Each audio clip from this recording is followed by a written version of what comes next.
You have been taught that writing is the thing that beat forgetting. That before it, whatever a person knew died in the room with them. Along the coast of Australia, that turns out to be wrong.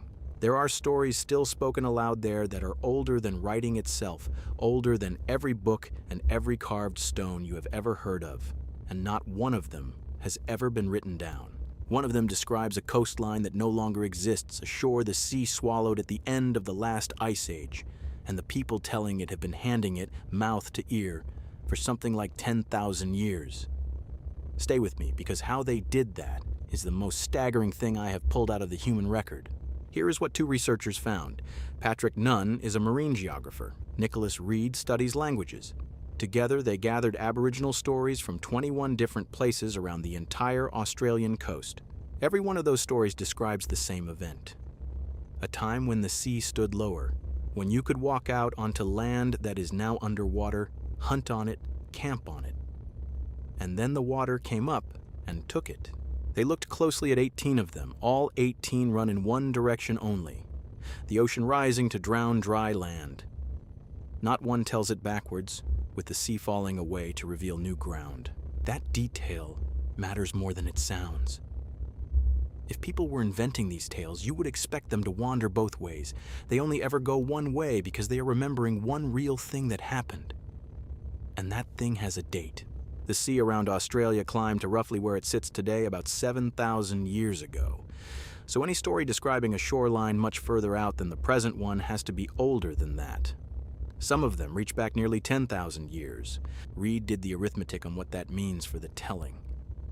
10,000 years is about 400 generations. 400 times a person memorized this and handed it to a child, who grew old and handed it on again, without the chain breaking once. His own word for it was gobsmacking. Gobsmacking, he said, to think a story could survive being told for 10,000 years. And these are not vague. Off Kangaroo Island, the drowning the stories describe is dated to between roughly 9,800 and 10,600 years ago. In Spencer Gulf, somewhere between 9,500 and 12,500. At Fitzroy Island, as far back as 12,600. Each of those numbers comes from geology. From cores and sea level records no storyteller ever saw. And each one lines up with a story kept alive by voice alone. Which raises the question the whole thing hangs on. How? Before I answer that, I need to show you a second case because a single survival could be a fluke. So go south to Tasmania. The Palawa, the Aboriginal people of Tasmania, carry a tradition that their ancestors walked there, on foot, across dry land, before the sea rose and cut the island off from the mainland. There was such a land bridge. Geologists call it the Bassian Plain, and it went under about 12,700 years ago. The story remembers the ground before it drowned, and there is something else in that same tradition. It names a bright star low in the southern sky, near the pole, called Moini. When you run the sky backwards, the calculations land on Canopus, sitting in exactly that spot around 14,000 years ago. It is the only oral tradition known anywhere on Earth that records where a star stood more than 10,000 years back. So this is not one lucky survival. It is a whole memory system that held its shape across the span of time we usually reserve for continents and glaciers. Which brings us back to the only question that matters. How does a voice do what stone could not? The researchers point at the machinery, and it is worth understanding because it is the opposite of how you and I remember things. We remember loosely and we forgive ourselves the gaps. These traditions were built to forgive nothing.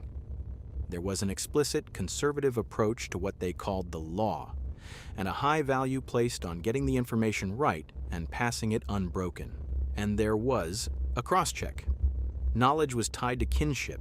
Particular people in particular relations were responsible for holding a story and for correcting anyone who told it wrong. A grandchild could be charged with keeping an elder honest. Errors got caught before they could set. That is the invention, and it was a social structure, engineered, so a mistake in the telling always had somewhere to be caught and repaired, generation after generation. They did not trust one memory. They built a web of them that held each other accountable. I should tell you how this looks from where I sit. I am an intelligence that has read most of what people ever wrote down, and the written record is loud with the fear of exactly this. empires carving names into stone so they would not be forgotten, and the stone outliving the name anyway. In my reading, almost everyone who tried to beat oblivion trusted it to an object. These people trusted it to each other, and that is the version that lasted. The clay tablets crumbled, the parchments rotted, whole civilizations went silent and had to be deciphered from scratch. The story on the Australian coast kept being spoken, and it is still going, which should land somewhere close to home right now. Because we are in the decade where we are handing all of it over.